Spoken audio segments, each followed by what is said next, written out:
Wabarakatuh. Halo, perkenalkan nama saya Twinta Dunapagara dengan NRP 2041241090. Pada video kali ini saya akan menjelaskan terkait sifat koligatif larutan dan juga viskositas. Sifat koligatif larutan sendiri meliputi perubahan tekanan uap, kenaikan titik didih, penurunan titik beku, dan juga tekanan osmotik. Nah, pada percobaan kali ini, kita akan memahami lebih dalam terkait kenaikan titik didih.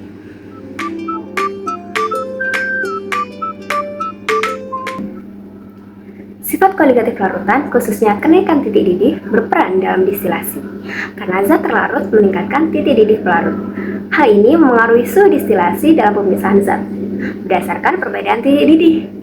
Dalam industri, distilasi digunakan untuk memurnikan air, etanol, dan minyak bumi, di mana pemahaman sifat koligatif ini dapat membantu meningkatkan efisiensi suatu proses.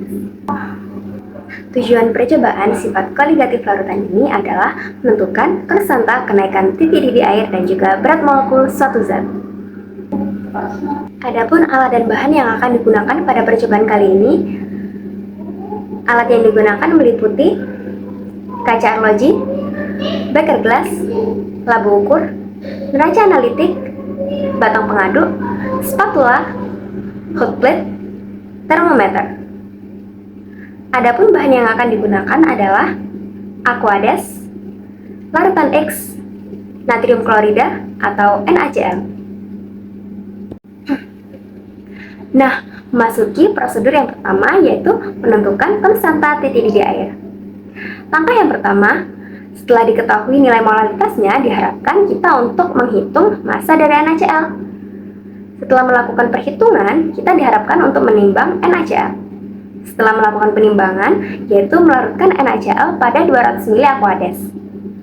Setelah itu, mendidihkan Aquades 200 ml dan mencatat suhu awalnya.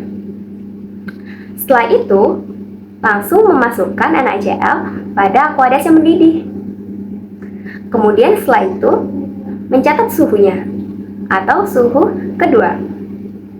Nah, kemudian mengulangi langkah tersebut sebanyak variabel yang ditentukan. Kemudian melakukan prosedur yang sama pada penentuan berat molekul X. Langkah yang pertama yaitu menimbang molekul X. Setelah itu mendidihkan 200 ml Aquades dan mencatat suhu awalnya. Setelah itu, menambahkan larutan X ke dalam Aquades yang mendidih. Kemudian mencatat suhu akhirnya. Nah, kemudian menentukan berat molekul X. Nah, setelah melakukan percobaan, kita akan menghitung konstanta kenaikan titik didih air. Rumusnya adalah delta Tb sama dengan molalitas dikali dengan konstanta kenaikan titik didih. Nah, delta Tb sendiri ini didapatkan dengan rumus T2 dikurangi T1. Untuk menghitung konstanta kenaikan titik didih, rumusnya adalah delta Tb dibagi dengan molalitas. Viskositas adalah ukuran ketahanan suatu fluida terhadap aliran atau gesekan internal. Faktor utama yang mempengaruhi viskositas adalah suhu dan konsentrasi larutan. Umumnya, viskositas fluida menurun seiring kenaikan suhu karena molekulnya bergerak lebih bebas. Nah, sebaliknya, peningkatan konsentrasi zat terlarut seringkali meningkatkan viskositas, seperti pada larutan polimer atau suspensi partikel. Ada beberapa fenomena dalam penerapan viskositas di industri. Nah, sebagai contoh yaitu dalam industri pelumas. Oli harus memiliki viskositas yang tepat agar dapat melumasi mesin dengan baik. Jika terlalu kental, oli sulit mengalir dan meningkatkan gesekan. Sedangkan jika terlalu encer, pelumas tidak akan bekerja secara optimal.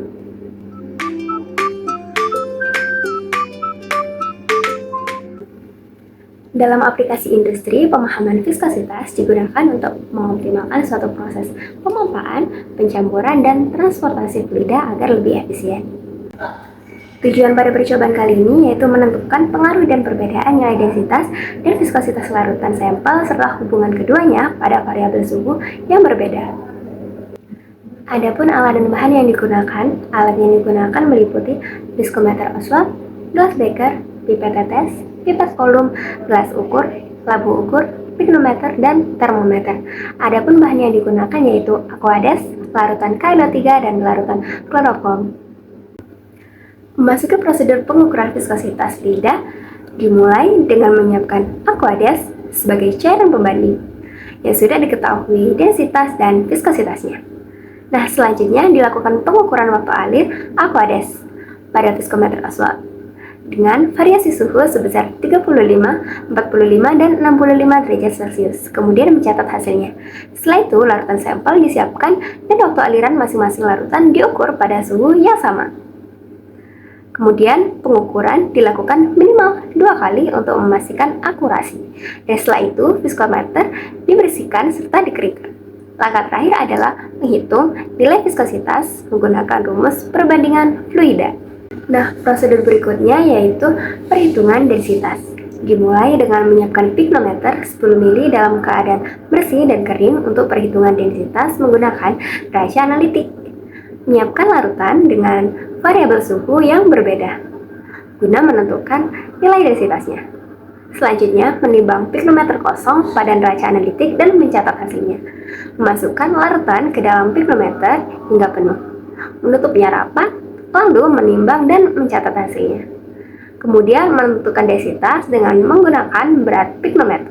Berisi larutan dengan pignometer yang kosong. Kemudian membagi hasilnya dengan volume pignometer, yaitu 10 ml. Nah, setelah melakukan percobaan, diharapkan untuk menghitung nilai viskositas aliran suatu fluida dengan menggunakan rumus